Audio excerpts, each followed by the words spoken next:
ভাড়া কাটে আমরা কিন্তু বলি না, ওটার জন্য খুব একটা পানিশমেন্ট আপনাদেরকে দেই না। কিন্তু যে লোকটার ভাড়া 80 টাকা, ওই লোকটাকে আপনি 200 টাকা ভাড়া নিচ্ছেন কেন? আপনি তো লোকটাকে যখন সাটুরিয়া নামাচ্ছেন ওখান থেকে তো একজন প্যাসেঞ্জার উঠবে, আর তাছাড়া আপনি তো গাড়ি ফুল যাচ্ছে, সারা বছর তো হাফ যাইতে।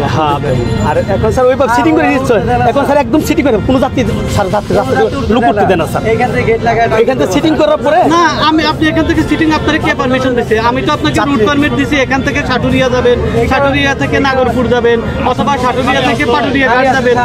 আপনার রুট তো আমি সেইভাবে দিছি আপনাকে। একটু ব্যতিক্রম হয়ে যায়, কারণ ওই যে আসতে খালি আসে না, ব্যতিক্রম যেটা ওটা আপনাদের সুযোগ সুবিধা দিছি।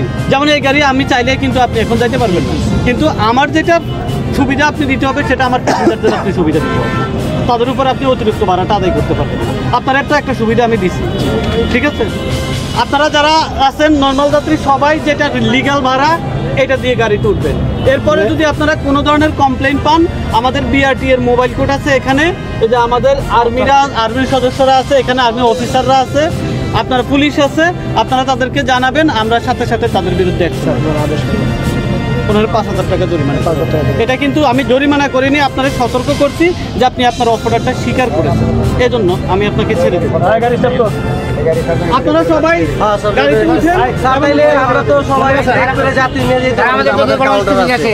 কাউন্টার যে আমাদের আছে, হ্যাঁ আপনার যত কাউন্টার আছে যাত্রী কিন্তু আমাদের বের করতে দিতে হবে, যাত্রী কিন্তু বের করতে হবে, ভাড়া ধরে করে যাত্রী কিন্তু গাড়ির মধ্যে গালাগালি করে বা সলিউশন হয়ে গেছে। তো আপনার যে কাউন্টারে পারমিশন আছে, আপনি সেই কাউন্টারে যদি আপনার সিট খালি থাকে আপনি যাত্রী নেবেন, ঠিক আছে? এখানে যে ঘটনাটা ঘটেছে সেটা হচ্ছে, ধরেন একটা বাস এখান থেকে ছেড়ে যাবে, সে সাটুরিয়া যাবে, তারপরে পাটুরিয়া ঘাট যাবে, অথবা ধরেন সাটুরিয়া ঘাটের পরে আবার নাগরপুর যাবে, কিন্তু প্যাসেঞ্জারের কাছ থেকে ভাড়াটা নেওয়া হচ্ছে লাস্ট স্টপেজ পর্যন্ত। এখন এটা তো সে নিতে পারে না। প্যাসেঞ্জারের অভিযোগ হচ্ছে যে আমি 80 টাকার ভাড়া, লাস্ট স্টপেজের ভাড়া 200 টাকা পর্যন্ত কেন দেবে? তো আমরা এখন ওদেরকে এই বিষয়ে সতর্ক করেছি এবং একটা জরিমানা করেছি তাদেরকে, যে তারা যে স্টপেজের লিগ্যাল ভাড়াটা আছে সেইটাই নিবে, এর অতিরিক্ত ভাড়া দিতে কেউ দিবে না এবং ওনারা নিতে পারবে। আর যদি এই ধরনের অভিযোগ আসে, আমরা ভ্রাম্যমাণ আদালত আছি, সবসময় আমরা এখানে বসে আছি, আমাদের কাছে অভিযোগ দিলে আমরা তাৎক্ষণিক আবার ব্যবস্থা নেব।